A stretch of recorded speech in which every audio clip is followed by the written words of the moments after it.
Hi, I'm Chris Webber and I'm a PhD student at Leeds Beckett University in the School of Sport. And today's session is going to be providing a brief overview of outdoor adventure education. So a little bit about me before we start. My background is working as an outdoor educator, which I've done for 10 or so years now all around the country, delivering a range of outdoor adventure sessions for children right through to adults and sort of development courses. The pictures on the right here are just different places that I've worked in and around the country at different centres and different organisations. And that's been overseeing school groups, large school groups with hundreds of children sometimes, land-based activities and water-based activities. I've got a keen interest in sort of climbing and mountaineering just personally myself, which I try and do in my spare time when I can. I've led several international expeditions abroad, South America and Africa, countries like that, with groups of teenagers and schools. And then more recently, I've sort of tracked towards academia again and education. And my research is currently looking at the transfer of learning from adventure residentials. And I help to teach the outdoor education degree program here at Leeds Beckett as well. So that's a little bit about me. So the aim of the session then today is just to ideally try and enhance teachers' knowledge and confidence regarding outdoor adventure a small amount, focusing particularly on subject knowledge, pedagogical knowledge, and maybe just provide some more concrete and tangible examples of what outdoor adventure is or looks like within a school context.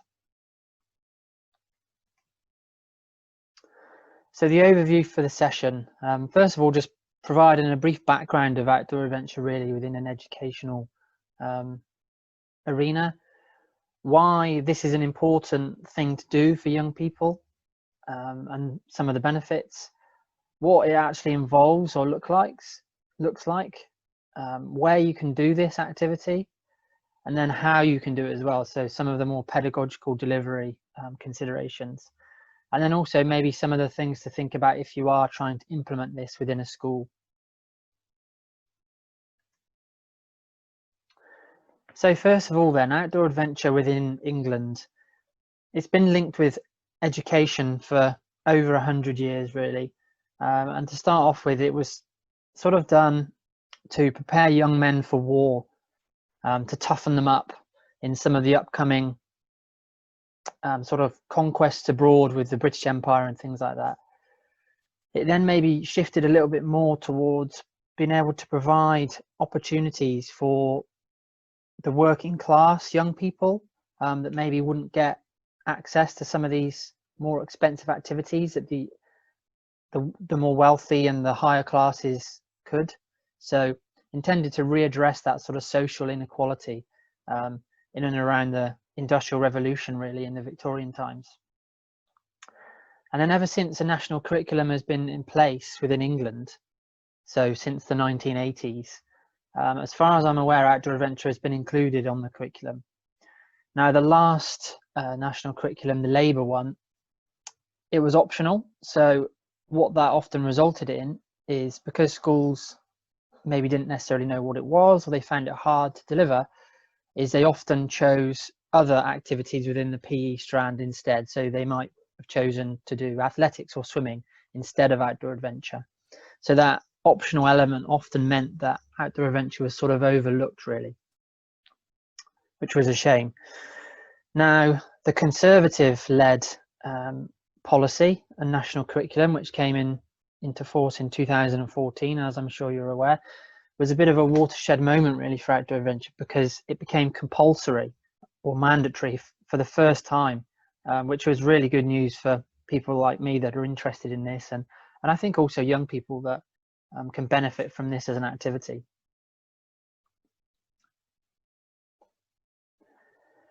Now, shifting a little bit more towards the benefits of outdoor adventure, there's a whole range of benefits really, which I've sort of tried to categorize here. So first of all, sort of the biological benefits. We know that when young people, or humans really in general, spend more time close to green spaces, they're more physically active. We know that, again, spend more time in places like this, people can learn a little bit more about the environment And often the more they learn about nature, the more inclined or likely they are to care a little bit about this environment. We know spending time in natural environments like the forest or the woods is actually really good for our immune system. And actually it helps to create really, really strong and powerful memories, often because of a lot of emotions are associated. So moving on to psychological benefits, again, we know that spending time in these natural places is really good for our mental health. We feel a lot more relaxed, we feel a lot calmer. Things like anxiety often is helped in and around these areas or environments. We don't necessarily understand why that happens yet, but we definitely know that it does. Also, because outdoor adventure often relies or involves sort of challenges, it can be really good at making us a little bit more resilient so that we can sort of learn skills to cope in those settings or situations, and we can get better at regulating our emotions, which is a good thing. There's also a lot of social benefits as well, because outdoor adventure often relies on sort of team-based challenges or activities. It can be really good at developing connections between people. That can be sort of strengthening connections with existing friends or developing new relationships with new people. And it can also be really good at bonding sort of the group and the team together. So that could be a classroom, for example. Young people often have to practice or get better at communication because, again, it's interactive activities. And working with quite varied people, often it can be good for sort of developing tolerance and empathy for others. There's also a lot of benefits as well that are more relevant, I suppose, within sort of an educational domain. Outdoor adventure is very, very student-centered and driven, which is quite unique in that respect. So young people work together in groups and teams to solve or overcome certain things, which can often disrupt sort of the traditional approach from education. So learning is very, very contextualized. It's very, very in the moment, which can sort of increase students' engagement with the task. It's not sort of removed from the everyday world and done on quite an abstract level. It can be quite easy to link some of the sessions or activities with other things in the curriculum, so it can become quite cross-curricular, which is good. And more recent research has shown that actually taking part in activities like this can lead to better attainment as well, with students achieving better grades as a result of this. And then finally, then life skills. I refer to these as, but just skills that young people can generate that I think are really useful just as an adult and in life, really. So things like learning how to plan a little bit better, solve problems in groups, or having a go at taking the lead and leading your peers, thinking back and reflecting on how something went to try and draw out and tease out sort of important learning points, learning to be more independent as an individual, and also learning how to manage and assess risk a little bit more, which is an essential skill for all of us. So outdoor adventure is very, very broad in terms of what it can develop, very, very holistic, which is one of its strengths, really. One of the other reasons that outdoor adventure is sort of essential, really, especially within education, is, as most of you I'm sure are aware, is it's now on the curriculum. So it falls within physical education, and it's sort of infused really into the Key Stage 2, 3 and 4 syllabus, which I've sort of highlighted here on the right. From Key Stage 2 to 4, I think the aim is it becomes more progressive. And I think the government attempted to provide more detail about what this thing actually is. But I don't think they've really done a very good job of that. I think they just padded it out with more words and not necessarily told you much more about what it is. So you can see, for example, at the Key Stage 2 level, which should benefit primary education teachers, really the only things that it sort of focuses on or mentions is challenges, either individually or as a team. So that is incredibly brief and very vague, really, in terms of what outdoor adventure is. Another piece of policy that doesn't necessarily mention outdoor adventure, but some of the components of this policy align very nicely with what outdoor adventure can sort of yield, really. And this is the spiritual, moral, social and cultural development, which all English schools must show how they support this development.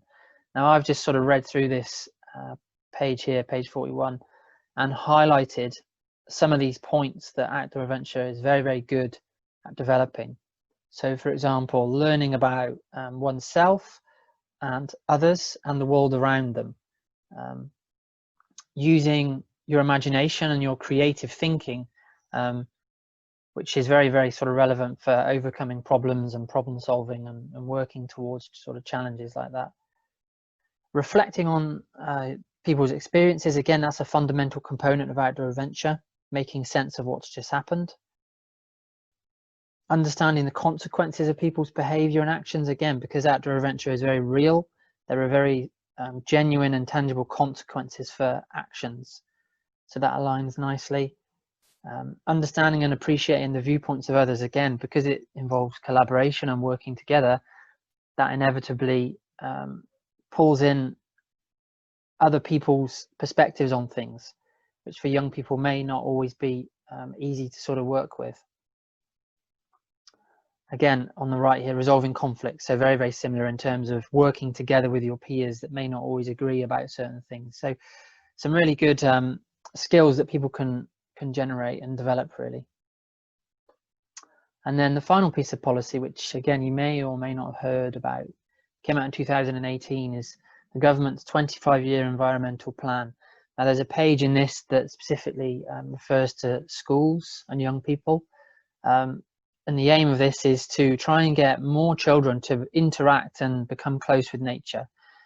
It specifically mentions forest schools, but equally it also just mentions sort of exploration of nature and developing a relationship with the natural world.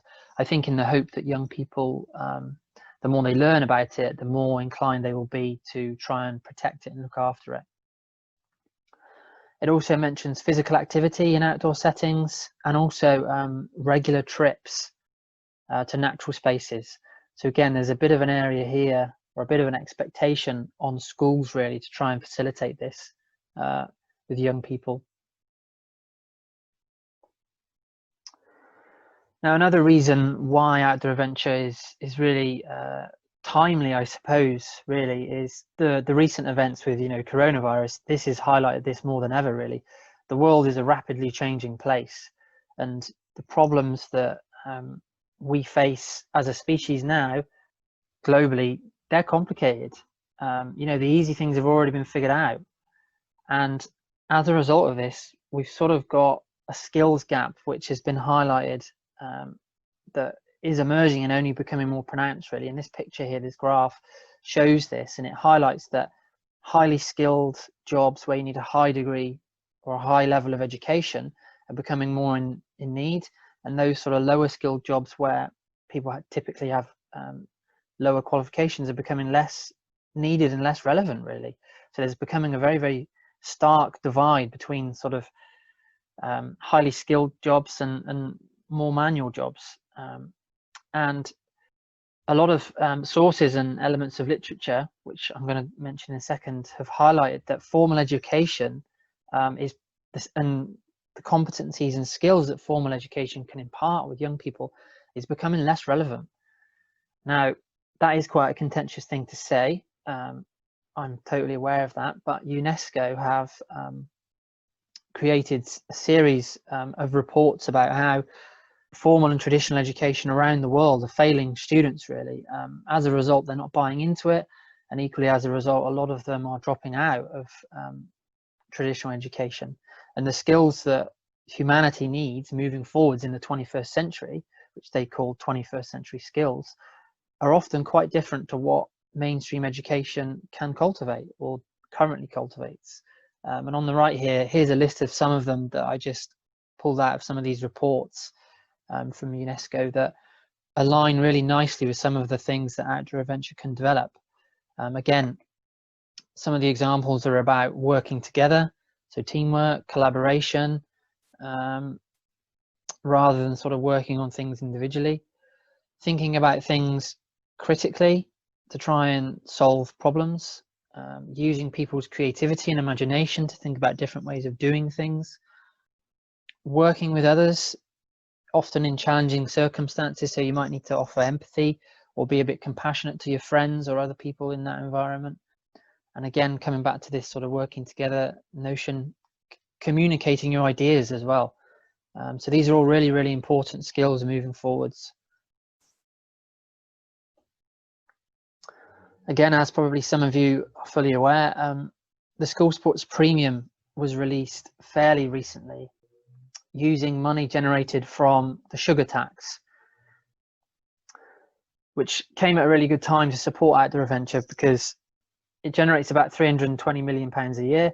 It's recently been extended until 2021. I think it's reviewed on a yearly basis.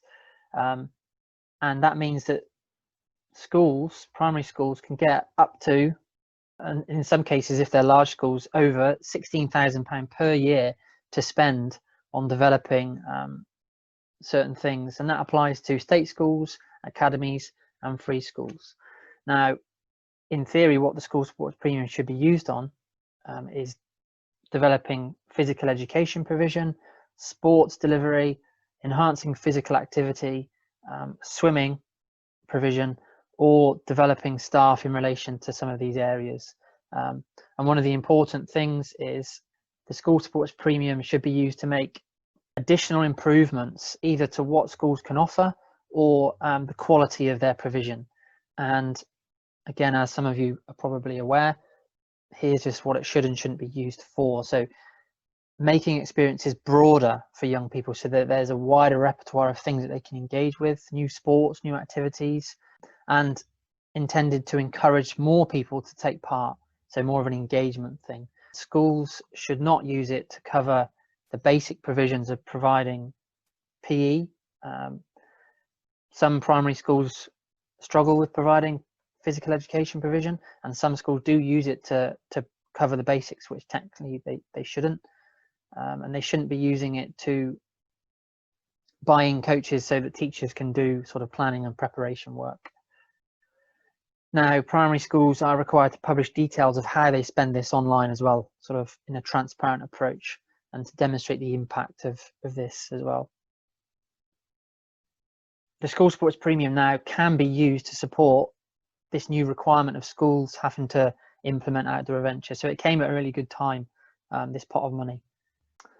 Now, as previously mentioned earlier, the wording used within the national curriculum and also other policies like the 25-year plan in relation to outdoor adventure is very, very vague and very brief, which causes problems really for an area that often schools and teachers are not hugely familiar with. So as mentioned before with the national curriculum, you know, it highlights it should be outdoors, should be adventurous, and it should involve some form of challenge. So it doesn't really tell us much. And the 25-year plan says it should be regular, progressive, and involve experiences. So again, very, very vague. And to confuse things more, really, there's a range of different concepts and terms that have been used in relation to this activity or activities very similar to this. Could be outdoor education, learning outside the classroom, adventure-based learning, forest schools, and then forest education. How are they different? Learning in natural environments, outdoor learning, OAA, which is used on the curriculum, or outdoor adventure education. So very, very similar. Often the boundaries are sort of very blurred and there's lots of overlap between these different concepts. But this area, for somebody that's not very familiar with it, is a bit of a minefield really, and it's very, very easy to get bogged down with terminology. And here are just some quotes that senior and head teachers mentioned when I interviewed them about implementing outdoor adventure within primary education.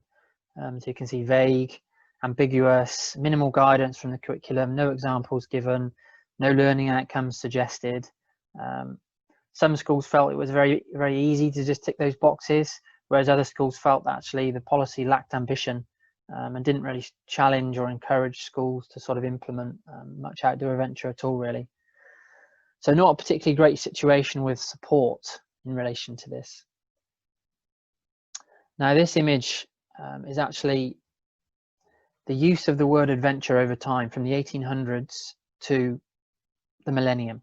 So you can see a big spike in the use of the word adventure, and that's sort of around the Victorian times and the Industrial Revolution. So that's sort of when the expeditions were going to the South Pole with Shackleton and Scott, and then when the Hillary expedition attempted to climb Everest for the first time. What I'd encourage you to do now is to just think about what adventure means to you and what some of the characteristics that spring to mind when you think of adventure. And I'd encourage you to just pause the video and maybe jot a few of those down on a piece of paper. And then afterwards, what I'm going to do is just introduce some of the key characteristics, I suppose, of what outdoor adventure is within sort of the world of literature, really. So here goes. So first of all then, unusual, novel or unfamiliar. So something that you don't do every day. So the outcome needs to be reasonably uncertain. If you fairly sure that you're going to achieve this, then some people would argue, well, is that an adventure? So there needs to be a very, very realistic possibility that you may not be able to complete this successfully, or it may take you a couple of attempts. So you're not always sure where you're going to end up. And as a result of this undertaking, or this uncertainty, that's going to require the best of your capabilities. Now, those capabilities could be physical ones, where you're undertaking a physical journey underfoot, for example, and you're going to need physical fitness, or it could be social, where you're thrust into an environment with lots of new people, where you're going to have to lean on your social skills to interact. Or it could be sort of more intellectual and more cognitive, where you're going to have to use your brain power a little bit more to try and overcome this challenge. So again, quite broad range of capabilities. As previously mentioned, there's some form of challenge which needs to be overcome, which sort of is the catalyst really to prompt you into this situation of uncertainty and tapping into your reservoir of expertise, really. Now, risk is often mentioned in relation to adventure, and most people would consider that to be a physical risk. Now, I think the definition of risk is can lose something of value to us. And most people would think of that as physical risk, and so physical harm. If I do this activity, I might hurt myself, which is one element of risk. But equally, remember that risk could be social risk. So actually, by taking part in this activity, you may make yourself look a bit silly in front of other people, and that may dent or damage your reputation or your social status. Or you may be put into an environment where you attempt to use some of your intellectual abilities and you struggle and you're found wanting a little bit. So actually people sort of perceive you as, oh, does this person actually know what they're talking about? So risk is not always a physical one. Also, individuals need to have some form of agency in this experience. So turning up at something that's been totally planned by somebody else, where you're just a participant and you're sort of along for the ride. Some people would argue that that maybe isn't necessarily an adventure, and that person should be involved in sort of planning or decision making. So either before or during the event, I suppose, rather than just sort of following somebody else. And there needs to be some element of commitment, really. Some people would argue that if you don't like the situation, and it's very, very easy to just say, I've had enough, I don't want this to be happening anymore, and you can just return to your area of comfort, then some people would argue that maybe that isn't necessarily adventurous. So again, that could be a physical journey that you're going on. You know, you can't just return to the tent or return to your B&B straight away, or equally it could be a lecture that you're having to stand up and deliver, and you can't just say, you know what, I'm feeling a bit uncomfortable, I'm not going to do it anymore, because there's sort of a responsibility on you to do it. And linked to that is feelings of uncertainty and discomfort, really. And that's probably linked to the uncertain outcome, because you don't know how it's going to go, and because you're having to lean on your skills and expertise maybe more than you would like. And it is very committing. It's not easy to just say, yeah, I've had enough now, I want to revert back to my comfort and my sort of familiar surroundings. It is pretty uncomfortable. And as a result of all of that, really, if you overcome the challenge successfully, that brings sort of feelings of joy and exhilaration and elation, really, because you know that you've overcome sort of what's been put in front of you. So they are sort of the familiar and often mentioned sort of key principles, really, of adventure. And again, they're quite broad, really, and they can be linked to lots of different types of activity, which we're going to come on to in a little bit. Now, I think it's important to mention that people's perceptions, well, first of all, that adventure is a socially constructed idea, really, and people's perceptions of adventure change over time. And often outdoor adventure, sort of within an educational capacity, is sort of linked to societal needs, really. So when it was first created, going back to more inclusive provision for the poorer children living in urban areas within the Industrial Revolution, you know, providing what some of the more wealthy and upper class young people had access to. That was sort of the first need. And outdoor adventure in a traditional sense was about toughening people up.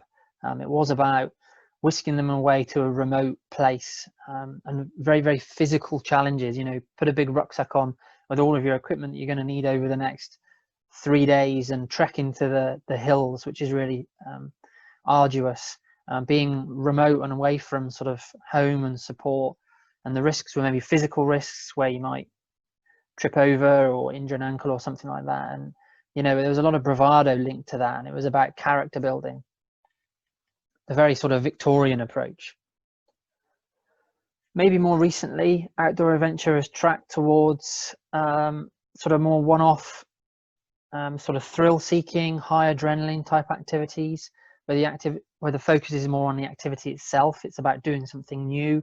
It's maybe organised by external providers or commercial providers. It's designed to be very fun. It's sort of a one-off thing and often used for sort of a break or a reward. What the future of outdoor education sort of looks like, some people would argue that outdoor adventure needs to be sort of embedded within school delivery more than it is, maybe done more on a sort of a local level rather than whisking people away to an unfamiliar place. It's about trying to integrate it more into the curriculum in and around the school area or the local area. So it's learning in context. The challenges maybe are moving away from physical challenges, maybe more focusing on sort of social challenges, intellectual challenges or emotional challenges. And the risks are sort of, again, linked to those. Young people have agency and involvement in this task, in some of the planning maybe. It's sort of a progressive scheme of work over time. So young people have those regular interactions with these activities, and they can develop skills over time. And ideally, it's linked to the curriculum. So that's maybe more of possibly where outdoor adventure is tracking towards. Now, another thing which I think may be useful, because we've covered a lot of ground so far, is what does the research actually show in terms of positive outcomes from outdoor adventure? So we've talked a lot about what it used to be and maybe where it's going towards, but what should the focus of outdoor adventure be based on what the evidence says? So these little circles around the magnifying glass here, it can be used to develop a lot of benefits, really, whether that's sort of broader health and well-being benefits, whether it's sort of skills that might be useful for one's employability or their future, whether it's sort of more immediate benefits that may be useful for school attitude, performance, attainment, or whether it's about sort of developing nature connection. The ones in blue definitely are sort of very relevant benefits, but in terms of the research always shows that outdoor adventure is best for developing personal and social development, which is why I've highlighted those in red. So for personal development, learning more about you as an individual, really, increasing your self-awareness, maybe learning sort of what you're good at and developing more confidence with certain skills or within a certain environment, and also learning to manage yourself and your emotions a little bit more, which is sort of especially important considering it's in environments which some people may not always be comfortable in. And then the social development, again, because it often involves groups or teams, really improving those communication skills, working together, cooperation, developing social connections with friends that you already have, new people, equally within relationship between the teacher and students, and as groups, sort of developing a sense of belonging as well, which could be a small group, or it could be a class, or even could be sort of a school really that share this similar experience of attending a residential. So yeah, the research reliably shows that outdoor adventure is great for developing personal and social skills. So moving on now to maybe think about what this actually looks like then in a real example. So one that popped to mind is it could be a sleepover in or around the school grounds. So if it was a younger year in primary school, for example, it could involve sleeping over in the hall, or it could involve sleeping over in a classroom. Now, this book here, Adventurous Learning, in the bottom right, that was, I think, released in 2016, and it's got a really, really useful framework in there, which I've sort of made here in the bottom left. And what that highlights is that there's 4 key areas for adventure, really, and some of these were mentioned earlier in a previous slide. Uncertainty, agency, authenticity, and mastery. Now, these authors, Beams and Brown, sort of argue that too much of any of these areas can be harmful to individuals, but equally too little can be harmful too. So ideally, for each of these concepts or components of adventure, as it were, they kind of need to be within that sweet spot, within that middle bit that makes it meaningful. So I think of these on a sliding scale. So I'm just going to use this example of a school sleepover in this classroom here and think about these different areas. So uncertainty. So how uncertain is that going to be for these young people? Well, they may not have ever seen some of their classmates outside of school. They may not have ever seen them in the evening. They may not necessarily know what they're like outside of school uniform in a casual capacity. They may not necessarily know what they do for fun or entertainment in an evening time. And equally, they may not have ever seen their teacher outside of school in an evening time. So there's sort of going to be new things for these people to encounter, really. And they don't know how the night's going to go, really, sort of living right next to maybe people they don't know too well. Now, the next one, agency. Now, that would just be thinking through, well, how could you give these young people agency or input over this situation? Well, actually, you could get them to help out moving all the furniture out of the classroom. You could get them to put up their camp beds. You could get them to think of a plan possibly of where the beds go in terms of people, friends being next to each other or close to each other. You could also get young people involved in thinking about what they need for the night. So sort of a packing list, as it were. Authenticity. So how genuine is this example? Well, some people would argue that it's quite contrived. You know, you're forcing young people to do this because you're maybe trying to fulfill the outdoor adventure strand of the curriculum. You know, how genuine is this? So maybe that's a little bit lower on the scale, the authenticity. Mastery. So being able to work towards developing a skill. So what could those skills be in this circumstance? Well, maybe it could be that independence of thinking what equipment that you're going to need for the night. It could be learning how to put up a camp bed. It could also be maybe social skills, because that's going to be quite an intense environment with all those people in that room. So they're going to be interacting with each other quite a lot. And it could involve some form of cooking, maybe in an evening, making a big pot of hot chocolate or making some sort of snack for the evening. So there's certainly things that young people can work towards in terms of their skill set. Now, thinking about progression on from this, what about if the sleepover wasn't in the hall and it was outside on the school field in a tent? Now, straight away, the uncertainty becomes quite a lot higher, doesn't it? Because you've got the element of weather involved. And what about if it's going to chuck it down all night? That's a very, very different dimension or different consideration to being in a nice, warm, comfortable school hall. So maybe more uncertain. The agency, well, you could just give the bag to the young people and say, right, here's the tent, here's the instructions, you put that tent up. Here's your sleeping bags, put your sleeping bags in, here's your roll mats or your inflatable air beds. That's totally up to you to get all of your tents sorted. So it could be quite a high degree of agency. Authenticity, well, the environment is very real, isn't it? Because if the weather is cold or it's going to be rainy for the night, the risks or the consequences are very, very genuine. So you'd want to do a good job of putting your tent up because you don't want it to leak. So that, again, the mastery, people can be working towards some of these skills. And again, continuation from this is, rather than a tent, could be putting up some form of sort of improvised shelter. So again, the uncertainty is even higher, which makes it maybe more of an authentic or a genuine experience. Again, you could totally leave this task or challenge up to students.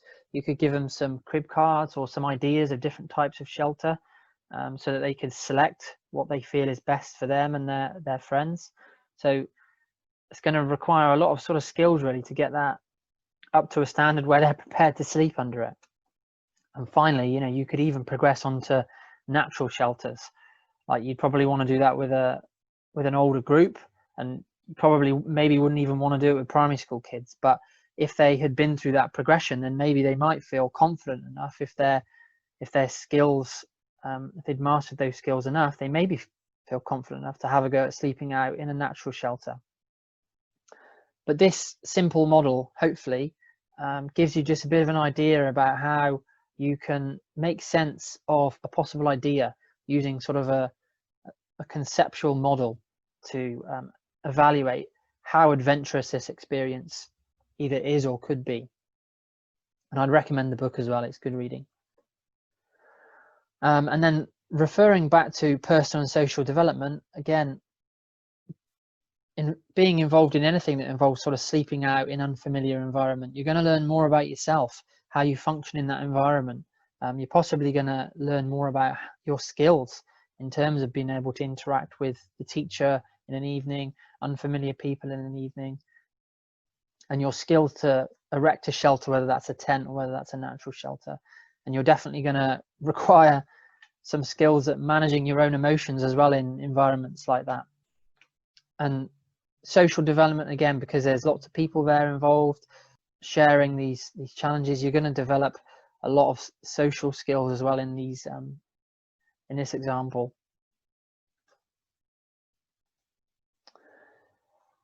So space or place. So these are two words often used to refer to where you might do or undertake an adventure. Now, spaces are often referred to places that people aren't familiar with. They are sort of a blank canvas, as it were. And places are often mentioned as sort of somewhere that you are familiar, somewhere that's known to you, somewhere that you have spent time and maybe likely to spend time in again in the future. Now, a good example of a place could be the school grounds. So some schools are sort of fortunate enough to have green space or close to green space. So that could be a playground. In some examples, that may just be sort of tarmac or a yard. Equally, it could have the luxury of sort of having grass on it, like a field area.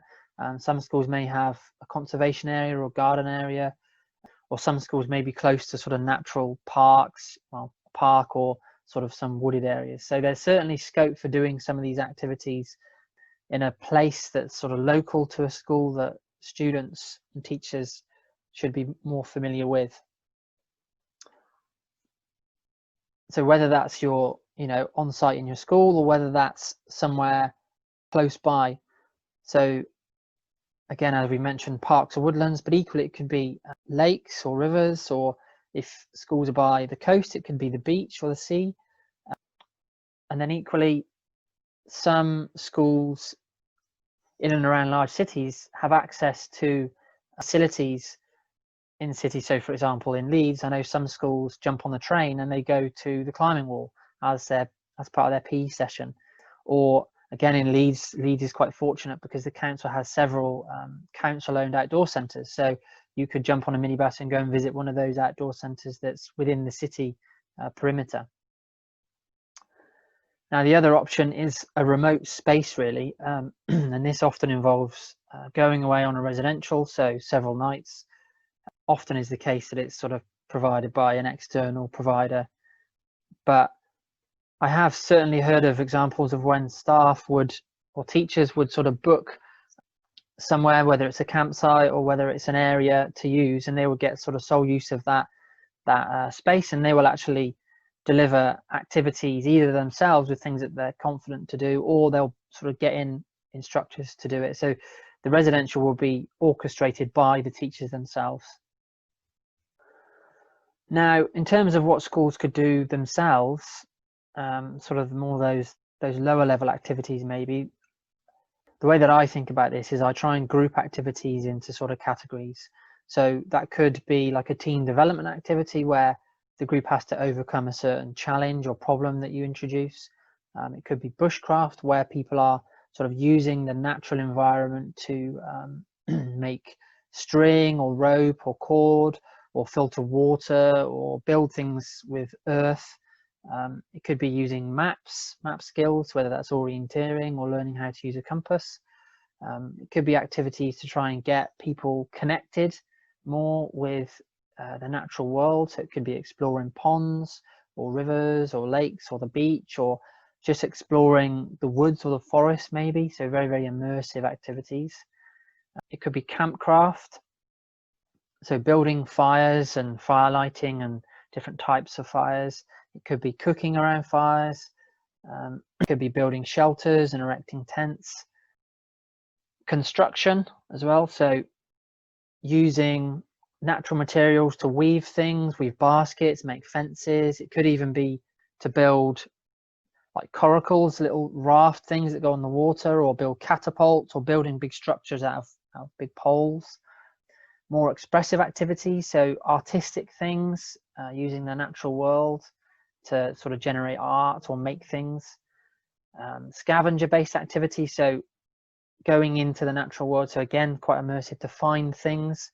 So it could be sort of bookmarks, or finding different colors or textures, or leaf hunts or things like that. And it can also be cross-curricular, so using the outdoors as a medium really to deliver other sort of curricular subjects like English, maths or science. Now, in terms of thinking about the pedagogy associated with outdoor adventure, that's quite difficult to do in a format like this. Ideally, you know, it would be done in a practical way, but I'll give it a go nevertheless. So some of the sort of central principles really of outdoor adventure pedagogy. The first one certainly is it needs to be experiential. So it needs to involve something that's very real. It involves doing something, not just sort of sitting around thinking or talking about it. It's got to be doing something. One of the other key principles really is it needs to be learner-centered. So the learners are in control really, and the learners drive the process and they drive the experience. And the staff or the facilitators, whatever you want to call them, are there to support that really, and focus on sort of cultivating an environment that can allow this activity to occur safely, and so that these young people can develop sort of positive outcomes as a result. Ideally, it needs to be progressive. So that example earlier about the different places of sort of camping or sleeping out, rather than sort of throwing someone in at the deep end where it may be too much for them and it may be overwhelming. Ideally, you want to build these things up over time. So regular interactions with this material or these experiences, where people can develop skills over time and get used to certain environments or certain bits of equipment or certain activities really. Now, challenge by choice is a concept that involves almost offering an activity or an experience for people to engage with if they want, and in a way that they're comfortable with.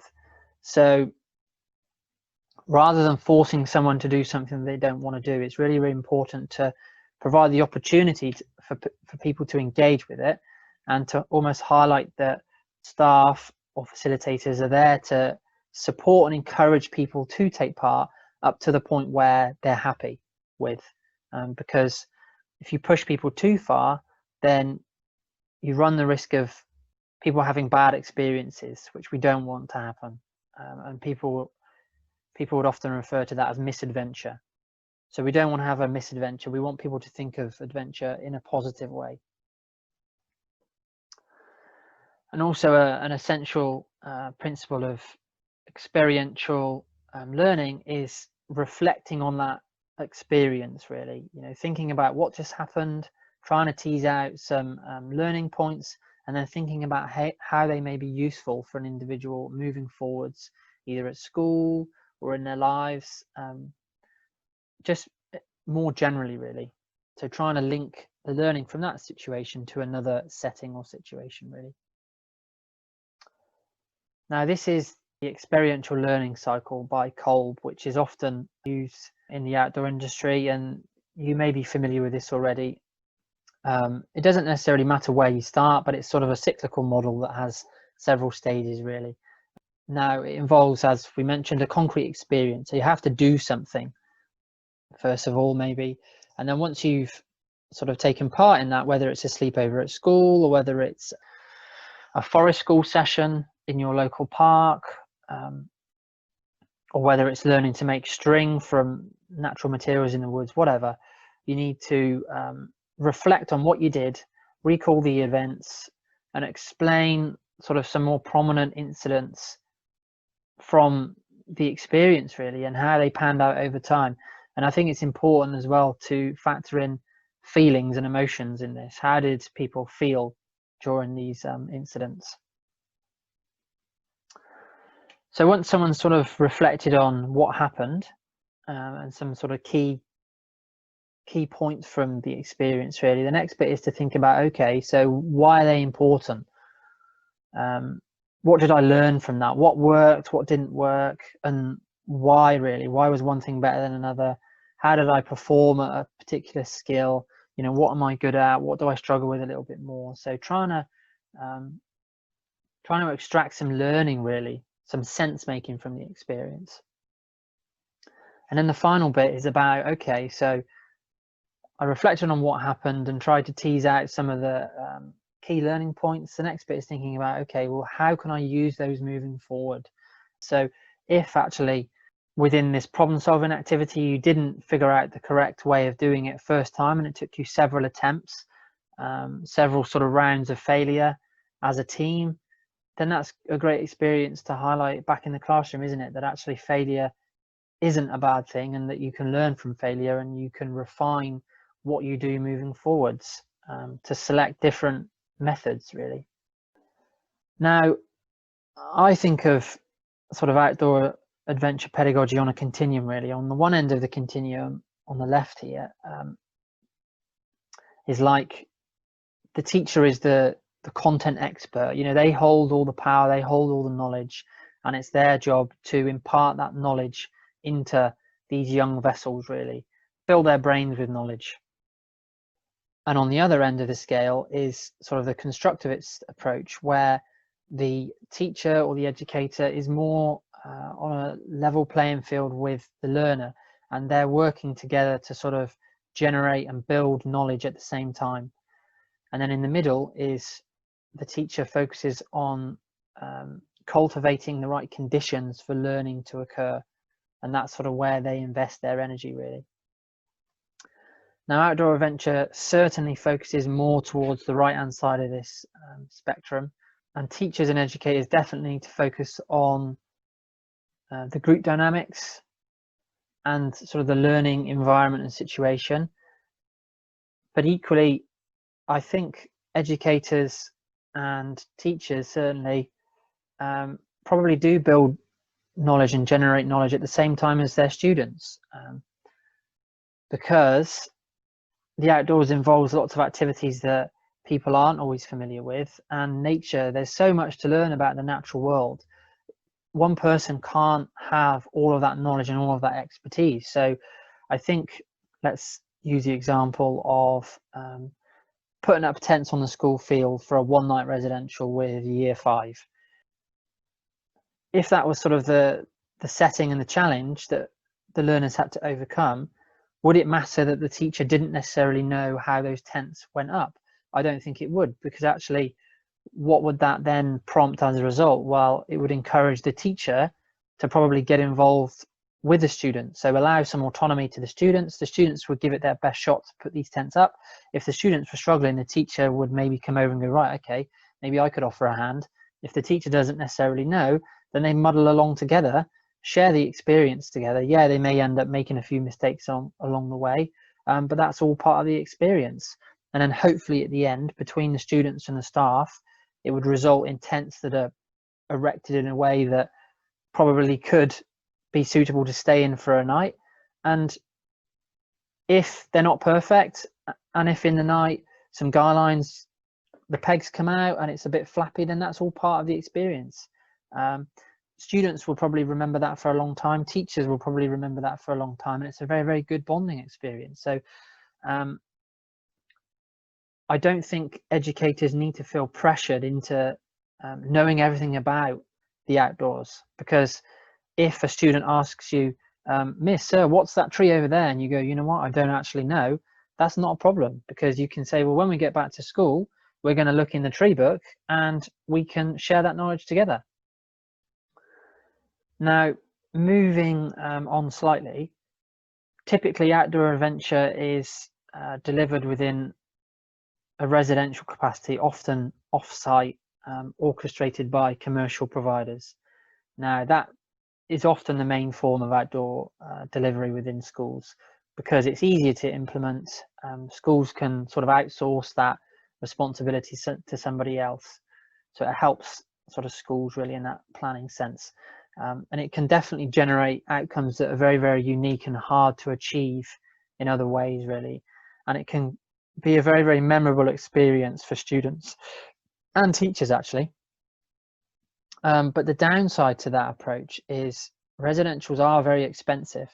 Now, the school support premium and the pupil premium can help that situation, but research has shown that even with those revenue streams, residentials are not an inclusive way of delivering outdoor adventure. They occur in a remote space, which does have its benefits, but equally it's in unfamiliar places that students may never revisit. So not necessarily linked to their sort of local community or culture or histories, really. It's delivered by instructors, which again takes a lot of the load and worry about risk away from teachers, which can be a good thing. But the downside to that is instructors may focus on the activities themselves. It may just be a business as usual, off-the-shelf approach to delivery, and may not necessarily be linked to personal development that much. And it may not necessarily be linked to what children are learning about in school, or even sort of the school itself, really. Now, thinking about how schools can get the most from residentials, there are a number of ways of trying to maximize this investment, really. And I've sort of split those across things that you can think about before the trip, during, and then after. So before you go on a residential, spending some time thinking about the planning can be a really, really useful thing to do. And that can be planning about what this residential will involve, what the school wants to focus on when they're away, what it wants to try and some of the skills it wants to develop in and amongst the young people, and also thinking about how provision across the school maybe can be progressive. So how the year 3 residential can progress into the year 4 maybe, and then how the year 6 residential can be sort of the highest level of adventure, doing activities or skills that maybe they didn't do in year 3. Tailoring the delivery to what young people are doing within the national curriculum can be really useful. And again, that involves a little bit of communication between the external provider and the school. Sharing some of the benefits of outdoor adventure and residentials with maybe those people, those stakeholders, either at school or parents, that aren't always totally familiar with what some of the benefits are, to try and increase motivation. And that could involve sharing success stories about either individuals that have sort of used some of that learning back in the classroom, or how it's benefited a class, or even attainment and grades sort of as a larger group. And if you can get teachers fired up about going on residential, then that can be really, really beneficial for students. Whilst you're away, again, teacher sort of engagement and enthusiasm and involvement and attitude is really, really important, because they're sort of role models for the students when you're away. So ideally, you want teachers to be taking part in activities and showing students sort of what is expected, really, rather than sort of hanging back, sitting in the coffee shop and having a coffee, or maybe taking pictures. If you can, try and think about what either the individuals want to work towards whilst they're away. It could be done on an individual basis, although that could be quite time consuming. Maybe it could be done as a class, thinking about some of the things that the class would like to work towards in terms of goals whilst they're away. So trying to highlight a focus really for the week.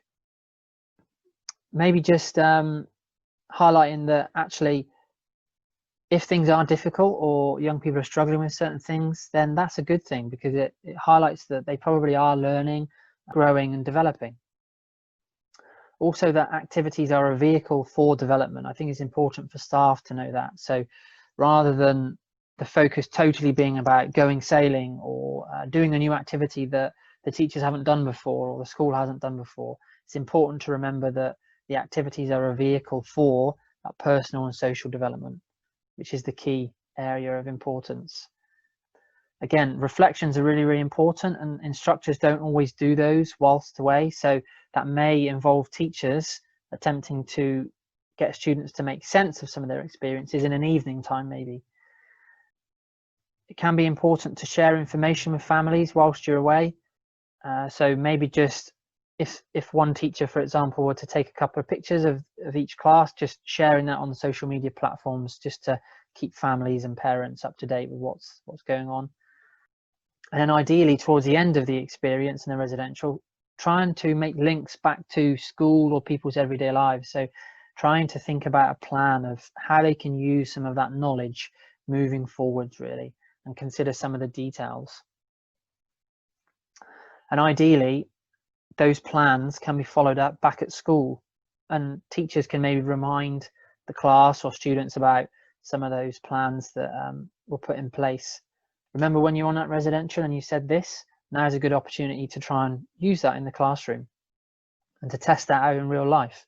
And then teachers and staff can offer feedback about how students and pupils are doing in relation to some of those goals that they had in mind as a result of the residential. And then finally, just progressing on to some of the considerations really about trying to implement outdoor adventure within schools. So some research that I did a couple of years ago was I interviewed senior teachers within primary schools across Leeds, and I asked them, now outdoor adventure is on the curriculum, how are you finding it to try and implement this within your school? And there were a range of things mentioned really that either helped or hindered these senior teachers implementing outdoor adventure. And I split those across into different categories. So first of all then, some of the challenges, the individual challenges. Teachers, as you I'm sure are aware, are very, very busy. So they don't have a lot of time to think about maybe planning lessons that they're not very familiar with, like PE and like outdoor adventure. They often lack subject knowledge about outdoor adventure. So they don't always necessarily know what it is that they should be trying to do. And as a result of that lack of subject knowledge, they often lack confidence with outdoor adventure. And because outdoor adventure requires a contrast in pedagogy to traditional classrooms, and it operates in an environment that maybe teachers aren't that familiar with using, like the natural world outside, they often lack confidence in this area. And it's not surprising really that teachers and schools steer more towards the outsourcing approach and getting external providers to deliver this thing.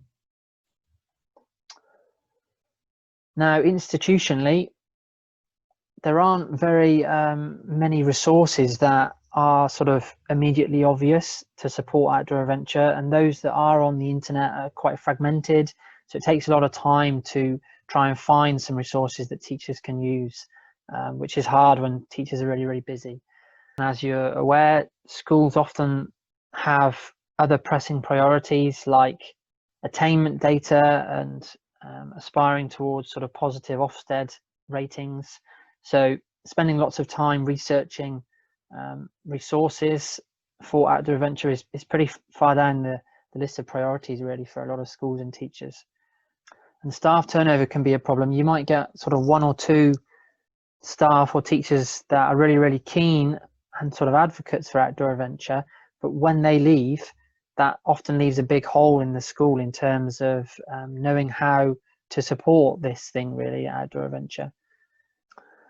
And there are also societal challenges in relation to outdoor adventure. Some teachers questioned sort of outdoor adventure practice, and they're not always on board with spending time on this sort of area.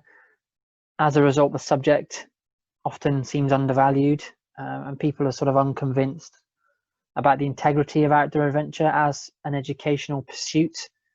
Educators can be quite risk averse and are not that comfortable dealing with risk with their students, which possibly stems from the litigation culture that we have in this country, you know, the suing culture. So teachers are sort of hesitant about being blamed for something that they have either done or not done in their practice, which, when you consider most teachers are not very familiar what this area is totally understandable. But more positively, there were some things which were highlighted as enabling factors to deliver outdoor adventure within school environments. And one of those things was certainly senior staff in terms of the drive and enthusiasm that they had for the subject, and the advocacy they had amongst their colleagues. Some schools with a young staff team certainly found it easier to get those teachers on board in terms of going away on residentials, maybe because they didn't have families to think about. And those senior staff that were a little bit more knowledgeable about outdoor adventure, they acted as mentors to their colleagues in relation to considering what outdoor adventure was, the subject knowledge and the pedagogy associated with that. So important people really, the senior staff. The financial aspect, so now the school sports premium exists and that can be spent on facilitating outdoor adventure. Funding was cited as sort of no longer a barrier really to facilitating this.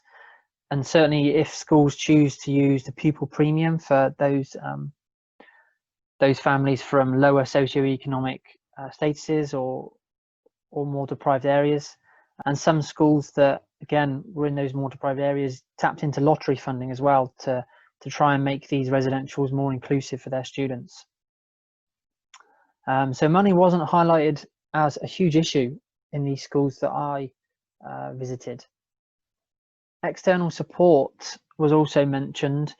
So certainly in Leeds there is an organisation that's left over from the school sports partnership, and I think it's called Leeds Active.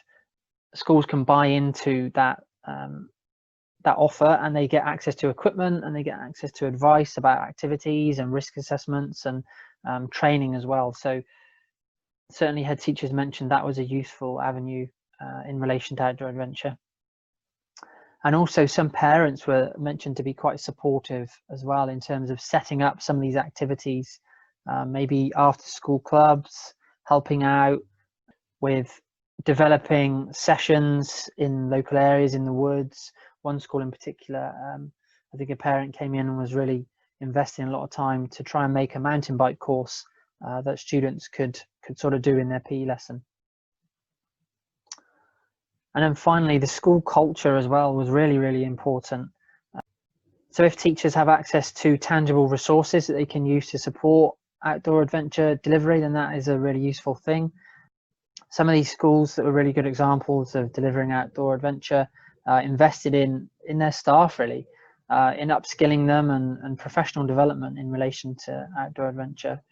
And the schools that had positive cultures of this, there was an expectation amongst staff that actually all staff were to get involved in residentials. So when new teachers came to the school, they quickly learned that actually that's just part of the culture here, that teachers go away on residentials and teachers take part in these activities, and they model an attitude that's very, very open-minded to trying these new activities. Some of these schools with positive cultures of outdoor adventure use technology to keep families and those at home informed as well when they were away. So social media platforms and blogs. So to conclude, I'd just like to say thank you for your time and thanks for watching. I hope I've provided a brief overview of this sort of subject in an educational capacity.